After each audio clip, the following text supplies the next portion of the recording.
오늘은 가정 연결되다 시리즈 두 번째 시간입니다. 우리 가정 세상으로 연결되다 라는 제목의 우리 하나님 말씀의 기준으로 가정과 세상의 연결점을 한번 찾아보려고 합니다. 지난 주일 목사님께서 광고하신 대로 앞으로 4주 동안 가정 연결되다 라는 주제의 강의가 진행될 예정입니다. 그냥 성경을 가지고 풀어 설명하는 설교가 아니라 그 교회와 가정 사이의 연결점을 함께 찾아가고 고민해 본다는 설명과 강의 형태가 된다는 점을 이해하시고 함께 이 예배에 참여해 주셨으면 좋겠습니다. 다음 그림은 바티칸 성 시스티나 성당 천장에 있는 미켈란젤로의 그림 천지창조의 한 부분입니다. 마침 저도 오늘 설교를 준비하려고 일부러 그 이탈리아 박물관 사이트 들어가서 요즘은 VR로 이렇게 다 볼 수 있더라고요. 마치 성 시스티나 성당에 들어간 것처럼 하나하나 찬찬히 1시간 동안 걸쳐서 좀 살펴봤는데, 이 미켈란젤로의 천지창조는 교황의 명을 받은 이 미켈란젤로가 건강까지 잃어가면서 그 성 시스티나 성당의 천장에 4년 6개월 동안 구약 성경의 9가지 사건을 그림으로 담아낸 아주 명작 중의 명작입니다. 우리가 보통 잘 아는 그 르네상스 시대의 화가들은 사실 미켈란젤로의 이 작품을 보고는 다 입을 다물지 못했다고요. 사실 그 중에서도 백미 중의 백미는 바로 이 부분, 이 아담의 창조 부분입니다. 아담의 창조라고 알려진 부분. 아담을 창조하신 하나님께서 아담에게 생기를 불어넣으시는 장면을 미켈란젤로는 이렇게 표현을 했어요. 특별히 이 부분이요. 손가락과 하나님의 손가락과 사람의 손가락이 만나는 이 만남을 하나님과 우리 사이를 연결해주고 함께 또 하나가 되게 하는 신비감과 굉장히 유대감을 주는 아주 극적인 표현입니다. 이 만남은 인간의 창조에 있어서도 그렇고 사람과 사람 사이의 관계에 있어서도 그렇고 굉장히 중요한 또 신비한 영역입니다. 오늘 우리는 이렇게 우리 하나님의 몸된 교회로서 이 세상과 한번 만나보려고 합니다. 세상 또 이라고 하니까 너무 또 광범위한 것 같아서 우리는 좀 이 세상을 다음 세대의 문화라고 좀 축소해 보았습니다. 다음 세대야말로 기존 세대들과는 또 다른 문화와 세상을 경험하며 살아가는 그런 세대이기 때문입니다. 실제로 여러분, 다음 세대들이 쓰는 언어가 다르고 생활하는 패턴이 달라요.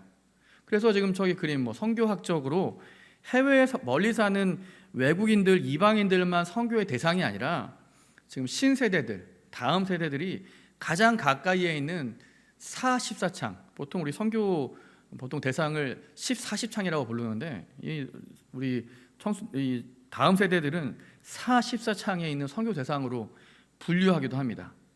그럼 여러분, 먼저 이 세대라는 용어부터 좀 살펴볼 필요가 있을 것 같아요. 세대라는 말의 뜻이 뭘까요? 세대, 우리도 다음 세대, 이렇게 지금 다음 세대를 세운다고 했는데, 세대라고 하는 뜻은 공통의 체험을 기반으로 공통의 의식이나 풍속을 전개하는 일정 폭의 연령층을 말합니다. 그러니까 인간이 태어나서 결혼을 하고 자녀를 낳고까지의 그런 주기를 보통 30년으로 보고 있는데, 그 30년 주기가 바로 세대입니다. 부모 세대, 자녀 세대 이렇게 구분하는 보통 전통적인 표현이 그래요. 하지만 요즘은 여러분, 10년이면 무엇이 변하나요? 10년이면 강산도 변한다고 하잖아요. 요즘은 이 디지털 세대가 되면서 한 세대 기준이 좀 더 좁혀졌어요. 빨라졌어요. 그래서 10년, 15년 단위로 이 세분화돼서 지금 세대가 분리되기 시작합니다. 그래서 우리가 보통 아는 표현이 1990년부터 등장한 X세대라는 표현입니다. 이 X세대는 1965년 이후에부터 한 1980년대까지, 저도 1970년대생인데 77년 생인데 1970년도 생들에 속한 세대가 저 X세대예요. 지금의 한 40대에 해당되는 그런 사람들. 급속도로 경제 발전 호황기에 태어난 세대, 컴퓨터가 막 처음 보급되기 시작하고 아날로그에서 디지털로 막 변환되기 시작한 초창기 신세대였습니다. 이때부터 사실 신세대라는 용어가 쓰이기 시작했어요. 굉장히 많은 혼란의 그런 시대였었죠. 그 다음으로 있는 신세대의 용어는 Y세대라는 표현입니다. 1980년대 이후부터 한 1995년까지 지금 한 30대 청년들 뭐 이렇게 될 것 같은 그런 세대들입니다. 이 민주화와 경제 발전 시대에 태어난 이미 발전됐을 때부터 태어난 그런 세대이기 때문에 궁핍을 한 번도 경험해 보지 못한 아주 새로운 세대. 그래서 이 가난을 경험해 본 기성 세대들하고 이 Y세대 신세대들은 굉장히 괴리가 커요. 그래서 스펙과 같은 뭐 개인적인 실력을 굉장히 중요하게 여기고 개인주의 성향이 굉장히 강하고 대한민국 인터넷 문화를 성립시킨 아주 변화시킨 굉장히 주역이 이 Y세대들입니다. 그리고 그 이후에 나타난 그 신세대를 표현하는 단어가 요즘 표현하는 단어인데 Z세대라는 표현입니다. 요즘 아이들이에요. 요즘 청소년들, 뭐 20대 청년들 해당되는 1995년부터 2010년대까지 10년대 이후에 출생한 세대들입니다. 일반적으로는 뭐 보통 외환 위기, IMF 이후에 태어난 사람들이다. 그래서 뭐 한 2000년대 생 이후의 아이들이죠. 한국이 선진국 반열로 들어섰다고 평가되는 시기에 청소년기를 맞이한 한국의 초고속 인터넷 인프라가 자리 잡혀서 인터넷의 가장 큰 혜택을 크게 받은 세대, 바로 Z세대입니다. 그래서 굉장히 이 세대가 굉장히 빨라요, 뭐든지. 그리고 뭐 사실 인구 절벽, 그러니까 인구가 굉장히 급격하게 감소되는 세대가 이 Z세대이기도 하고, 그리고 인터넷 혜택과 더불어 정부와 상류층에 대한 분노를 가진 세대들이 Z세대예요. 그래서 이 헬조선이라는 표현 들어보셨어요? 헬조선, 지옥과 같은 조선. 헬조선이라는 표현이 Z세대의 대표적인 용어랍니다. 이 X세대, Y세대, Z세대가 바로 이제 신세대를 표현하는 용어들인데 요즘은 이제 이 표현을 좀 더 뛰어넘어서 MZ세대라는 표현을 쓰기 시작했어요. MZ세대. MZ세대는 사실은 좀 앞에 소개한 그런 여러 신세대들을 함께 통합하는 그런 표현입니다. 이게 이제 밀레니엄이라고 하는 그 M과 Z세대를 통합한 그런 세대예요. 보통 이 MZ세대는 어떤 세대냐면 생산과 소비 능력이 가장 좋은 지금의 거의 주력 세대라고 할 수 있는 그런 세대입니다. 요즘 기업들은 이 MZ세대를 어떻게든 좀 소비하게 하고 끌어당기는 그런 마케팅에 주력하고 있다고 합니다. 이번 대선에서도 모 당 대표가 바로 이번에는 MZ세대가 아마 이번 대통령 선거 대선에 가장 큰 역할을 하게 될 것이다 라고 그런 말을 했어요.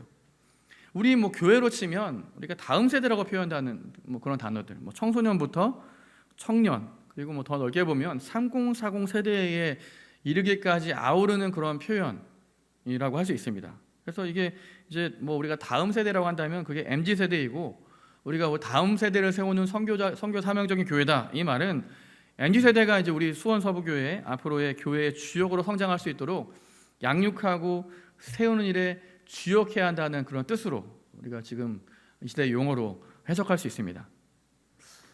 우리 성경으로 함께 돌아와서요. 오늘 말씀은 여호수아가 죽고 새로운 시대가 시작되는 서론과 같은 말씀입니다. 여호수아의 죽음이 중요한 이유는 여호수아의 죽음을 분기점으로 여호수아 세대, 9세대와 다음 세대, 신세대가 나뉘기 때문입니다.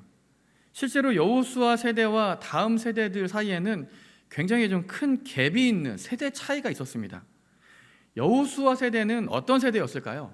여호수아 세대는 최소한 이 부모님들 세대의 애굽에서의 힘겨웠던 노예 생활에 대한 그런 이야기를 직접적으로 간접적으로 경험한 그런 세대들입니다. 극적으로 출애굽을 하면서 홍해가 갈라지는 등의 그런 기적과 같은 역사를 경험한 세대, 그리고 무엇보다 광야를 경험한 세대예요.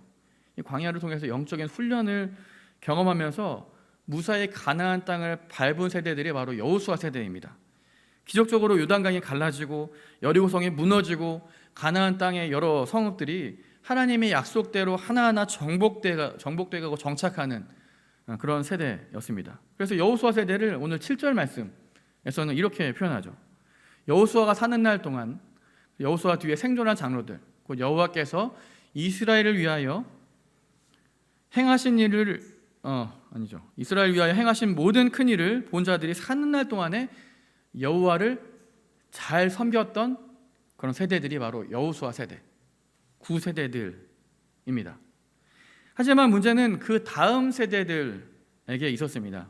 그 다음 세대들은 10절 말씀에서 이렇게 소개하고 있어요. 10절 말씀 보면 그 세대의 사람들, 여호수아 세대죠. 그 세대의 사람들도 다 그 조상들에게로 돌아가고 그 후에 일어난 다른 세대들입니다.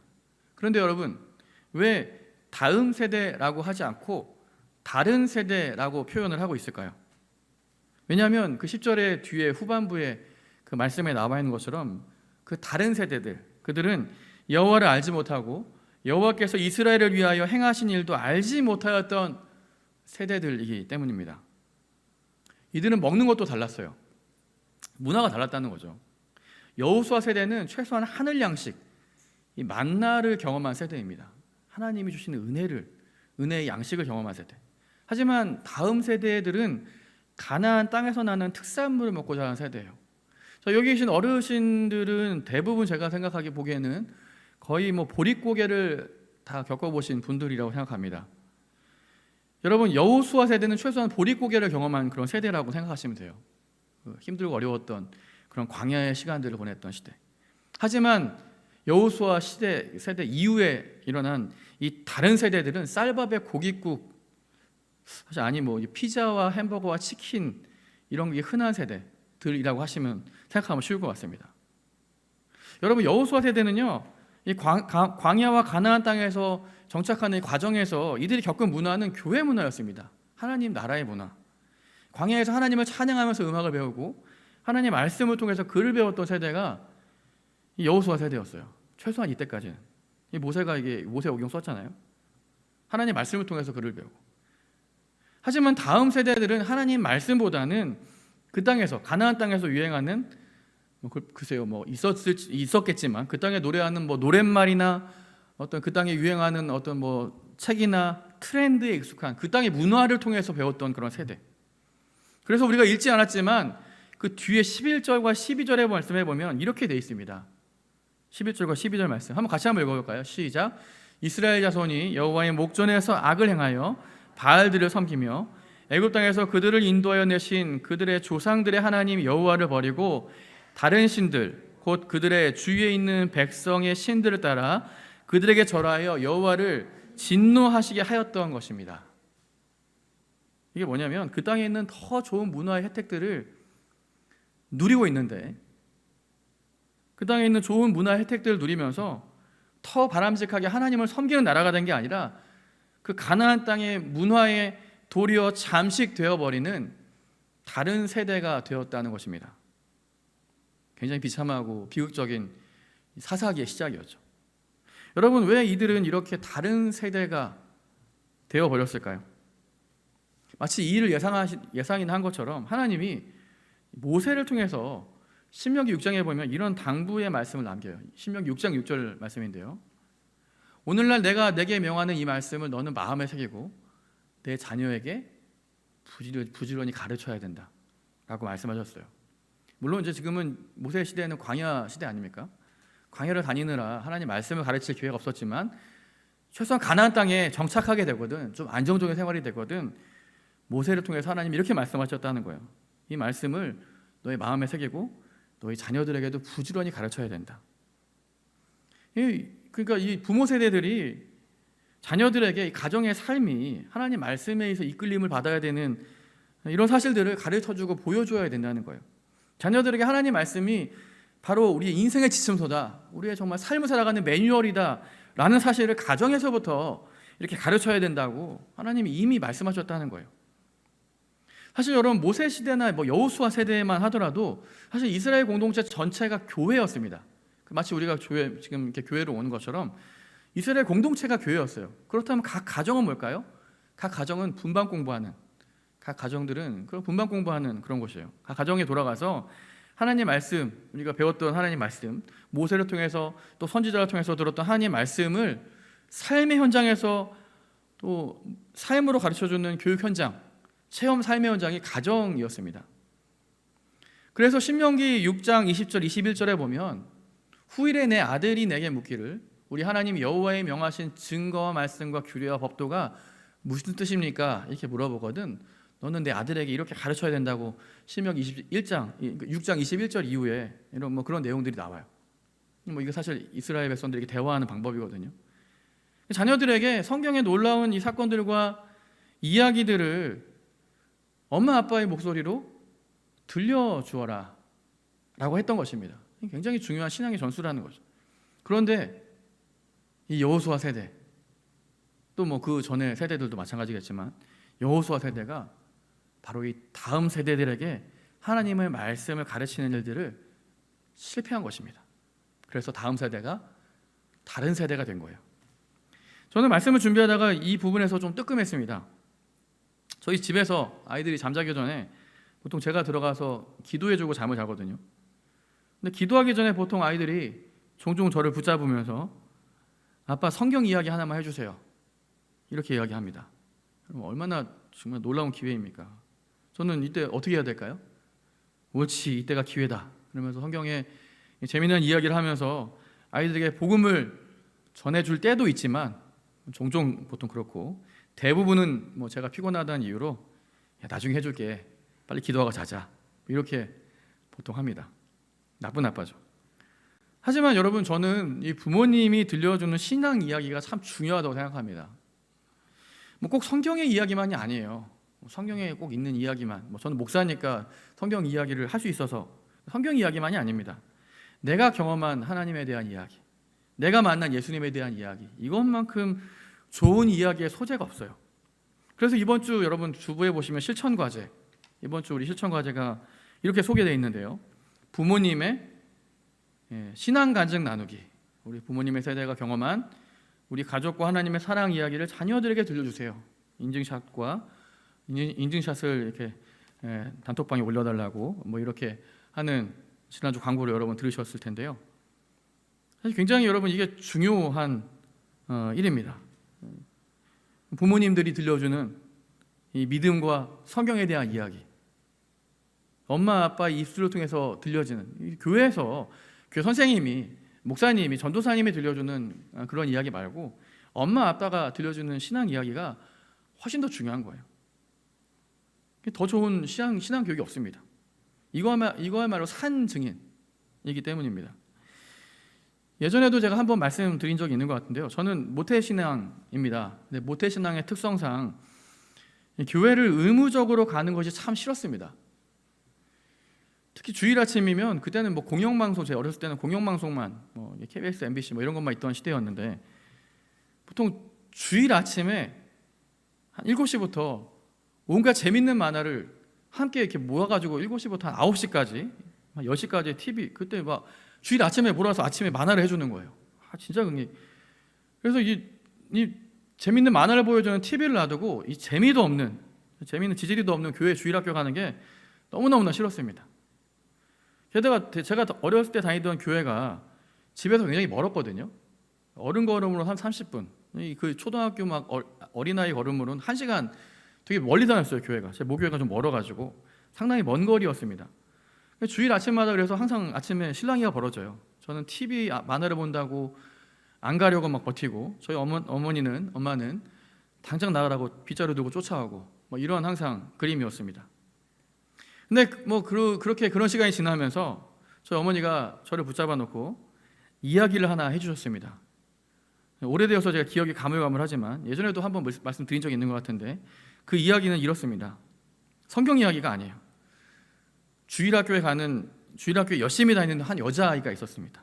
이 아이가 교회 가는 걸 너무나 좋아했었는데요. 이 주일 아침이면, 옛날 시대 땐 그랬잖아요. 교회 문화가 사실은 정말 가장 트렌디한 문화였거든요. 교회 가서 일찍 가서 성가대를 하면서 거기서 음악을 배우는 거예요. 노래를 배우고 재미난 성경도 배우고, 너무나 그게 그 시간이 즐거운 거죠. 근데 이 여자아이의 아빠는 딸이 교회 가는 게 너무너무나 싫었습니다. 이 주일 아침이면 밭에 나가서 일할 생각은 안 하고 일찍 집을 나서서 교회를 나가는 이 딸이 너무나 못마땅했던 거죠. 가뜩이나 요즘 집안에 되는 일도 없는데 이 딸내미가 이 교회 나가면서 더 안 좋은 일들이 막 가정에 생기는 것 같았어요. 그래서 아빠는 토요일 저녁에 이 딸을 불렀습니다. 지금 밭에 가면 잡초가 너무 많이 자라있다. 평소에는 학교 가느라 밭을 멜 시간이 없으니까 내일은 교회 가지 말고 하루 종일 밭에 있는 그 잡초를 뽑아라, 메워라, 이렇게 한 거예요. 이 딸에게 이렇게 밭일을 주일 아침에 심부름을 시킨 것입니다. 그런데 이 아빠가 굉장히 못됐어요. 저보다 더 못된 아빠예요. 이 딸이 이 일을 끝내지 못하도록 홈이며 낙과 같은 농기구를 감춰둔 것입니다. 싹 감춰뒀어요. 그러면 아마 내일 딸이 발을 동동 구르면서 밭일을 끝내야지 교회 갈 수 있는데 홈이도 없고 낫도 없으니까 밭이 못 맬 거라고 생각하고 교회도 못 갈 것이라고 그렇게 생각을 한 거죠. 다음날 아침이 되었습니다. 딸을 이렇게 불러봤는데 딸이 집에 없는 거예요. 밥 매러 갔나 싶어서, 근데 뭐 홈이도 없고 낫도 없는데 어떻게 밭에 갔나 싶어서 밭에 나가봤습니다. 근데 여러분, 이게 웬일입니까? 밭에 잡초가 전부 다 이렇게 메워져 있었던 거예요. 딸이 여러분 홈이도 없이 어떻게 다 밭을 메웠을까요? 이 잡초가 쌓여있는 더미에 가보고는 아빠가 깜짝 놀랐습니다. 이 잡초에 피가 간간히 묻어 있는 거예요. 딸은 일찍이 새벽에 일어나서 집에 호미가 없는 걸 알고 맨손으로 그냥 딸 밭에 있는 잡초를 다 뽑았던 것입니다. 그렇게 교회 가기 전까지 열심히 잡초를 다 뽑고 이른 아침에 교회로 달려간 것입니다. 아빠는 이거를 보고는 너무너무 화가 났어요. 이게 딸이 이렇게 교회에 미쳐가는 거를 두고 볼 수가 없었거든요. 이게 뭐 딸이 이런 식으로까지 교회 가리라고 생각도 못했는데 교회에 미쳤구나 얘가 드디어. 그러면서 두고 볼 수가 없었습니다. 맨정신으로 교회를 쳐들어갈 수는 없어서 술을 한 사발 들이키고는 몽둥이를 들고 이제 교회로 찾아갔어요. 근데 교회로 쳐들어가기 전에 창문으로 이제 딸이 있나 이렇게 살펴봤습니다. 근데 앞자리에 딸이 앉아 있는데 너무나 이렇게 웃음 가득한 행복한, 한 번도 집에서 보지 못한 그런 모습으로 막 찬송을 앞에서 열심히 부르고 있는 거예요. 그러다가 딸아이의 손을 보았습니다. 이 딸의 손이 맨손으로 뽑은 잡초 때문에 이 피가 고이는 상처투성이의 손이었습니다. 이 상처난 손을 본 거죠. 근데 그리고 마침 교회에서 예수님 십자가에 보이라고 하는 찬송이 흘러나왔고 아빠는 그 자리에서 주저앉아서 눈물을 흘리고 말았습니다. 그리고 그 다음 주부터 딸과 함께 교회에 다니기 시작했다는 이런 감동적인 이야기입니다.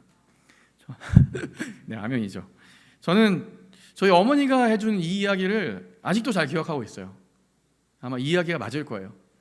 제가 이렇게 이 이야기를 이렇게 상세하게 기억한 이유가 뭘까요? 너무나 자주 들었기 때문이에요. 너무나 자주 들었기 때문에. 가정 예배 드릴 때에도, 교회 가기 싫다고 이렇게 버틸 때에도, 종종 이렇게 빈둥거리면서 누워 있을 때에도 저희 어머니가 이 이야기를 해주셨습니다. 제가 사실 어머니에게 들었던 뭐 성경 이야기, 뭐 다니엘이며 다윗이며 모세의 이야기, 뭐 이런 건 잘 기억이 나지 않습니다. 저희 어머니가 사실은 뭐 가방끈이 짧으셔서 이게 그렇게 뭐 저희 어머니가 성경을 잘 가르쳐주시고 그러진 않으셨어요. 하지만 어머님이 들려주신 이 간증과도 같은 이 이야기는 평생 동안 잊혀지지 않는 이야기. 이 이야기가 저를 발걸음을 교회로 이끌었고 최소한 교회의 테두리를 벗어나지 않게 했던 가장 중요한 저의 이야기가 되었습니다. 여러분, 여호수아 세대의 다음 세대, 이 다음 세대가 여호와를 알지 못하는 다른 세대가 된 이유는 가정에서 하나님에 대한 이야기가 없었기 때문이에요. 충분히 물론 이해할 수 있어요. 아마 이 부모 세대들, 여호수아 세대들이 가나안 땅에 막 정착하느라 뭐 전쟁도 해야 되고 가정도 돌봐야 되고 얼마나 바빴겠어요. 그래서 이 하나님에 대한 이야기를 할 수 없었던 그런 세대였기 때문에 그랬을까요? 시간이 너무 없어서 이 아이들과 가정 예배 드릴 수 있는 시간이, 또 그런 이야기를 나눌 수 있는 시간이 없어서였을까요? 어쨌든 안타깝게도 그 자녀들은 이 부모의 그늘에서 벗어나서 전혀 여호수아 세대와 다른 세대가 그렇게 되어갔던 것입니다.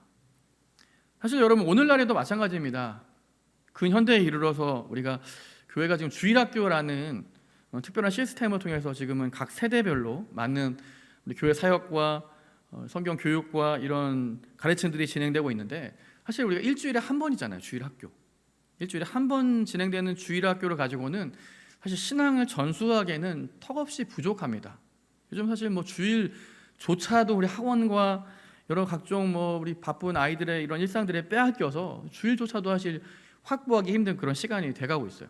게다가 여러분, 지금 코로나 아닙니까? 코로나로 인해서 주일학교 현장 예배가 작년 이후로 뭐 거의 잘 진행되지 못하고 있다 보니까 뭐 요즘 물론 뭐 줌이나 가상 플랫폼을 통해서 주일학교 예배와 교육이 진행되지만 사실 뭐 현장 교육만 못하죠. 사실 여러분 코로나가 진행되기 전에도 우리 교회 교육의 위기다라는 이야기를 굉장히 많이 했습니다.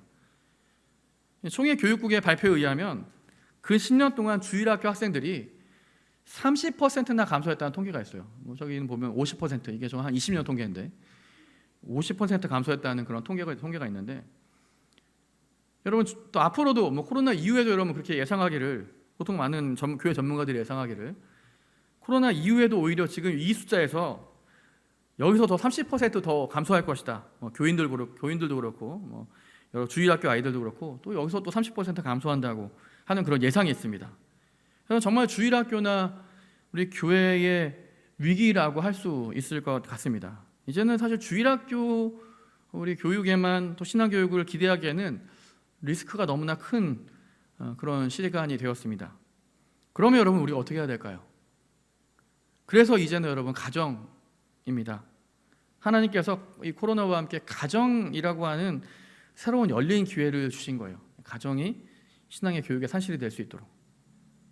가정이 연결되어야 된다. 가족이 연결되다라는 캠페인이 시작된 것입니다. 가정의 다음 세대를 최소한 문화에 빼앗기지 않도록 하는, 그래서 신앙으로 양육하는 주요 통로가 되어야 되고, 가정의 다음 세대를 다른 세대가 되지 않게 신앙의 기초를 바로 세우는 그런 기초, 그런 뿌리, 터전이 되어야 하기 때문입니다. 만약 여러분 우리 자녀들이 이 세상 문화에, 세속 문화에 빼앗겨서 다른 세대가 되지 않기를 원한다면 다시 가정에서 붙들어야 됩니다. 만약에 우리 자녀가 지금 신앙이 침체되어 있고 우리 가정이 좀 신앙이 침체되는 그런 분위기다라고 하면 먼저 기도하면서 몇 가지 영적인 목표를 좀 세워야 될 것 같아요. 그래서 자녀들과 함께 여러분 실천해 보십시오.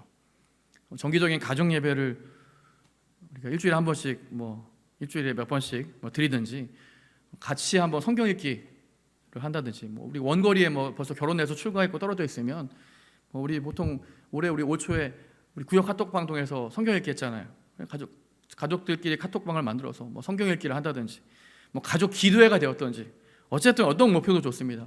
우리 최소한 다음 세대들이 다른 세대에 빼앗기지 않도록 하기 위해서 우리 가정에서 우리 자녀들이 하나님을 아는 사람, 하나님을 믿는 사람, 최소한 교회의 울타리를 떠나지 않는 그런 세대가 되도록 해야 돼요. 다른 세대가 아니라 진짜 다음 세대가 되도록 하는 그런 일들에 가정이 이제 함께 해야 됩니다. 이번 여러분 가정 연결되다라는 이 시간을 통해서 정말 교회와 가정이 함께 서로 힘을 모아서 다음 세대를 함께 세우고 준비하는 정말 귀중한 시작이 되었으면 좋겠습니다. 그렇게 함께 미래를 준비하는 선교 사명적인 우리 교회와 또 우리 성도들, 우리 모든 성도님 되시기를 주님 이름으로 축복합니다. 아멘.